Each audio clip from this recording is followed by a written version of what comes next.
혹시 오늘 점심 드시고 나서 졸음이 쏟아지진 않으셨나요? 아니면 갈증이 나서 물을 계속 찾지는 않으셨나요? 우리는 흔히 이런 증상을 피로 탓으로 돌리곤 합니다. 하지만 지금 이 순간 당신의 혈관 속에서 아주 조용하고 무서운 일이 벌어지고 있다면 믿으시겠습니까? 마치 날카로운 유리 조각 같은 설탕 결정들이 혈관 내벽을 긁으며 돌아다니는 상상을 해보세요. 눈에 보이지 않지만 이것은 상상이 아니라 실제 상황일 수 있습니다. 오늘 우리는 대사증후군과 당뇨병 환자들이 가장 두려워해야 할 숫자, 그리고 의사들조차 간과하기 쉬운 진짜 혈당 관리의 비밀을 파헤쳐 보려 합니다. 제니 룰의 책 블러드슈가 100일, 이 전하는 충격적인 신실, 지금 시작합니다. 건강검진 결과지를 받아들고 안도의 한숨을 내신 적이 있으실 겁니다. 공복 혈당이 조금 높지만 아직 당뇨는 아닙니다 라는 의사 선생님의 말씀. 우리는 그 말을 믿고 다시 달콤한 라떼 한 잔을 마시러 갑니다. 그런데 그거 아세요? 공복 혈당은 빙산의 일각일 뿐입니다. 진짜 문제는 식사 후에 일어납니다. 당신이 안심하고 있는 그 순간에도 식후 혈당은 롤러코스터처럼 치솟아 당신의 췌장을 지치게 만들고 미세 혈관들을 망가뜨리고 있을지도 모릅니다. 병원의 진단 기준은 이미 몸이 상당히 망가진 후에야 당뇨 판정을 내립니다. 우리는 당뇨 전 단계라는 말에 속아 골든타임을 놓치고 있는 것은 아닐까요? 이 책의 저자 제니 룰은 수많은 연구 논문을 분석한 끝에 아주 중요한 숫자 하나를 발견합니다. 바로 140입니다. 식후 1시간 혹은 2시간 뒤 혈당이 140mg/dl를 넘어서는 순간 우리 몸에서는 돌이킬 수 없는 손상이 시작됩니다. 신경세포가 설탕에 절여져 기능을 잃기 시작하고 눈의 망막세포가 파괴될 위험이 급격히 증가합니다.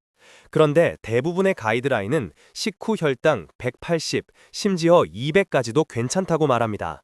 왜일까요? 그것은 관리가 가능한 수준을 말하는 것이지 내 몸이 망가지지 않는 수준을 의미하는 게 아니기 때문입니다. 당신의 목표는 병원 수치를 맞추는 것인가요? 아니면 평생 건강하게 사는 것인가요? 우리는 어릴 때부터 배웠습니다. 골고루 먹어야 한다.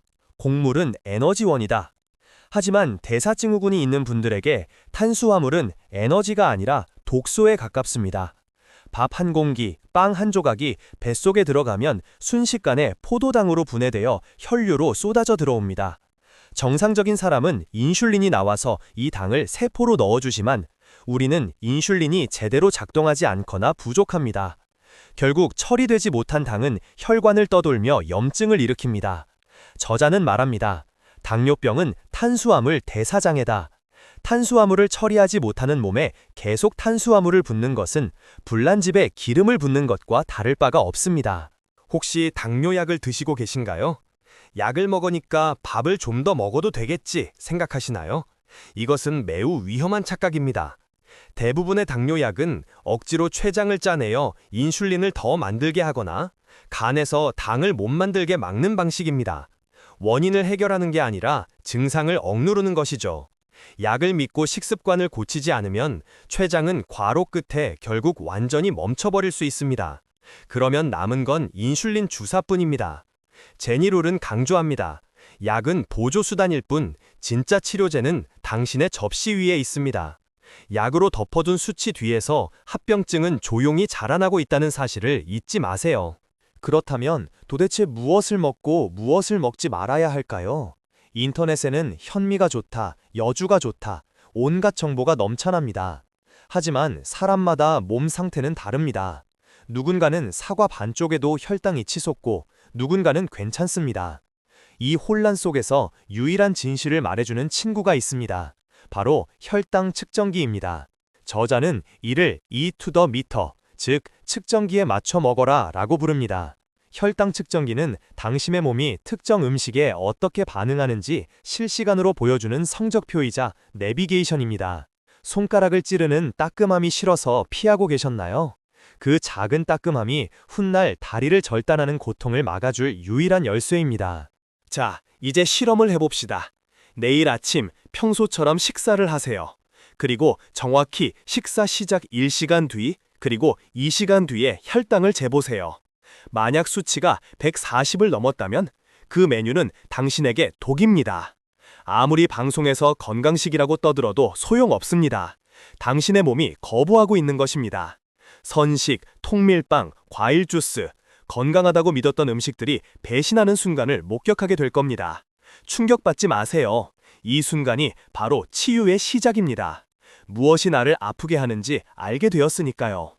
이제 그 음식을 식단에서 빼거나 양을 절반으로 줄이세요. 그리고 다시 측정해 보세요. 이것이 바로 나만의 식단을 만드는 과정입니다. 제니 룰뿐만 아니라 수많은 환자들이 결국 도달하는 결론은 탄수화물 제한입니다. 지방을 먹으면 살이 찌고 혈관이 막힌다는 것은 옛날 이야기입니다. 오히려 탄수화물을 줄이고 건강한 지방과 단백질을 섭취했을 때 혈당은 거짓말처럼 안정을 찾습니다. 배가 고프지 않냐고요? 혈당이 널뛰기를 멈추면 거짓 배고픔도 사라집니다. 식곤증이 사라지고 머리가 맑아지는 경험을 하게 될 겁니다.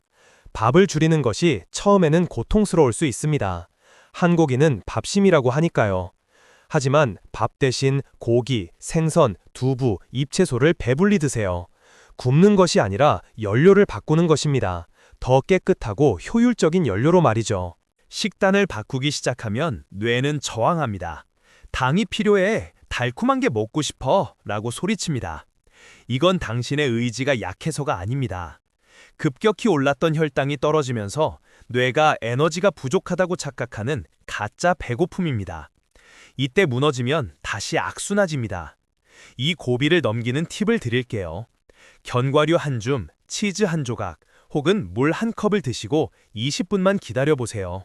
거짓말처럼 식욕이 사라집니다. 우리 몸이 지방을 태워 쓰는 시스템, 키토제닉 상태에 적응하는 데는 시간이 필요합니다. 이 며칠간의 불편함만 견뎌내면 당신은 음식의 노예가 아니라 주인이 될 수 있습니다. 이런 방식으로 관리를 시작하면 다음번 병원 방문 때 의사 선생님이 놀랄 수도 있습니다. 어떻게 관리하셨어요? 라고 물을 때 당당하게 말씀하세요. 탄수화물을 줄이고 식후 혈당을 체크했습니다. 하지만 때로는 의사와의 의견 충돌이 있을 수도 있습니다. 여전히 고탄수화물 저지방 식단을 권하는 분들도 계시니까요. 싸우지는 마세요. 하지만 당신의 몸에 대한 데이터, 즉 혈당 수첩을 보여주며 상의하세요. 이걸 먹었더니 혈당이 200이 나와서 안 먹기로 했습니다. 라는 데이터 앞에서는 누구도 반박할 수 없습니다. 내 건강의 최종 책임자는 의사가 아니라 바로 나 자신임을 기억해야 합니다. 가장 큰 위기는 회식이나 가족 모임에서 찾아옵니다. 유난 떤다, 오늘 하루는 괜찮아 라는 권유들, 거절하기 참 힘들죠. 하지만 그 오늘 하루가 내 혈관에 남기는 상처는 영원할 수 있습니다. 저는 이렇게 제안합니다. 제가 요즘 몸이 좀 안 좋아서 식이요법 중입니다. 라고 솔직하고 단호하게 말하세요.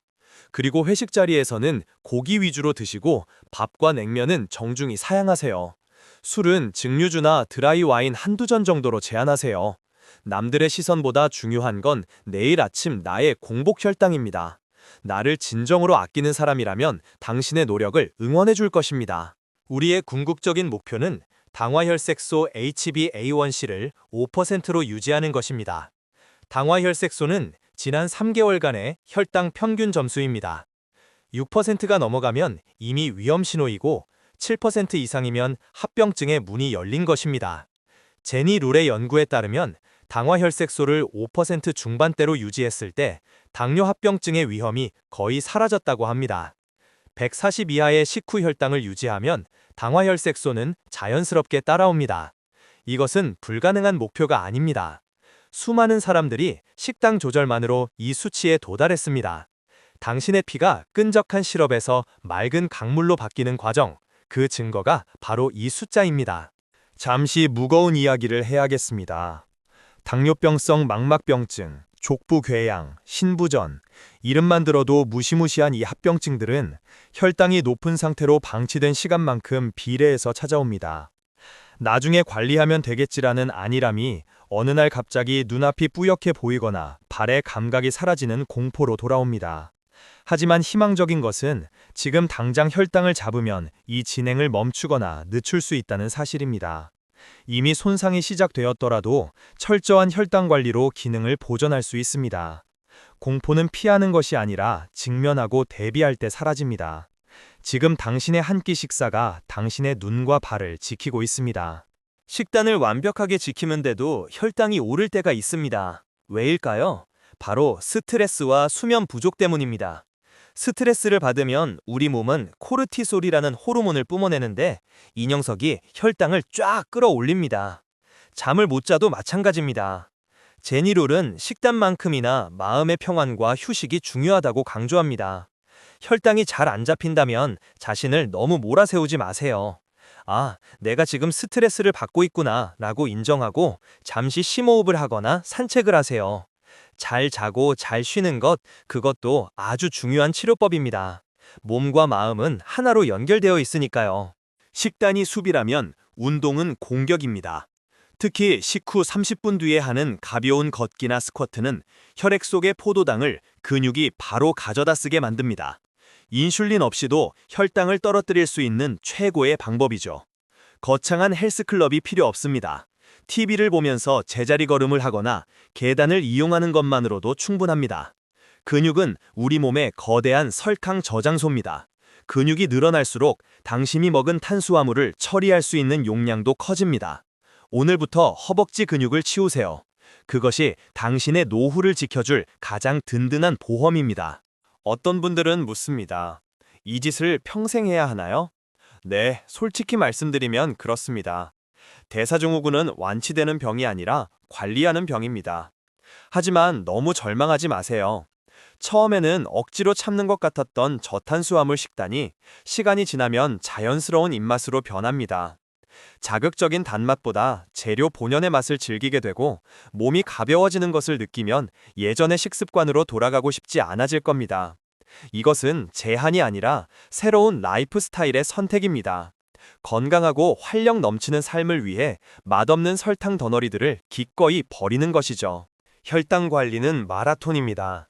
때로는 지치고 때로는 실패할 수도 있습니다. 한번 실수로 혈당이 튀었다고 해서 자책하지 마세요. 아, 이 음식은 나랑 안 맞네 라고 배우면 된 겁니다. 그리고 작은 성공들을 축하해 주세요. 처음으로 식후 혈당이 140 아래로 내려간 날, 당화혈색소 수치가 떨어진 날, 허리띠 구멍이 줄어든 날, 스스로를 칭찬하고 격려해 주세요. 여러분은 지금 누구보다 어렵고 위대한 싸움을 하고 있습니다. 여러분의 몸은 여러분의 노력을 알고 있습니다.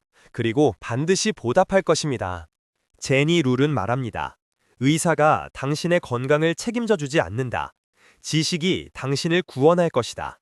그녀 역시 유전적인 당뇨 위험인자를 가지고 있었지만 철저한 공부와 관리로 합병증 없이 건강하게 살고 있습니다. 블러드슈가 100일은 단순한 건강서적이 아니라 환자가 의학계의 관성 밖에서 스스로 답을 찾은 투쟁의 기록입니다. 여러분도 할 수 있습니다. 몰라서 당하는 것이지 알면 이길 수 있습니다. 오늘 여러분이 알게 된 140이라는 숫자, 그리고 E to the meter라는 원칙, 이 두 가지만 기억해도 여러분의 미래는 완전히 달라질 것입니다. 오늘 내용을 정리하겠습니다. 첫째, 식후 혈당 140mg/dl을 넘기지 않는 것을 목표로 하세요. 둘째, 탄수화물을 줄이고 지방과 단백질 섭취를 늘리세요. 셋째, 혈당 측정기를 두려워하지 말고 내 식단을 검증하는 도구로 활용하세요. 넷째, 당화혈색소 5%대를 목표로 꾸준히 관리하세요. 마지막으로 스트레스를 관리하고 식후에 몸을 움직이세요. 이 영상이 끝나는 대로 오늘 내가 먹은 음식이 무엇인지 적어보고 다음 식사 때는 밥을 2숟가락만 덜어내보세요. 그 작은 실천이 기적의 시작입니다. 대사증후군, 당뇨병, 외롭고 힘든 싸움처럼 느껴질 때가 있습니다. 하지만 여러분은 혼자가 아닙니다. 올바른 지식으로 무장하고 하루하루 내 몸을 아껴주는 수많은 사람들이 함께 걷고 있습니다. 오늘 이야기가 도움이 되셨다면 구독과 좋아요를 눌러주시고 주변에 같은 고민을 가진 분들께도 공유해주세요. 여러분의 건강한 혈당 관리를 진심으로 응원합니다. 본 영상의 내용은 의학적 조언을 대체할 수 없으며 구체적인 치료 계획은 반드시 담당 의사와 상의하시기 바랍니다. 지금까지 여러분의 건강 스토리텔러였습니다. 감사합니다.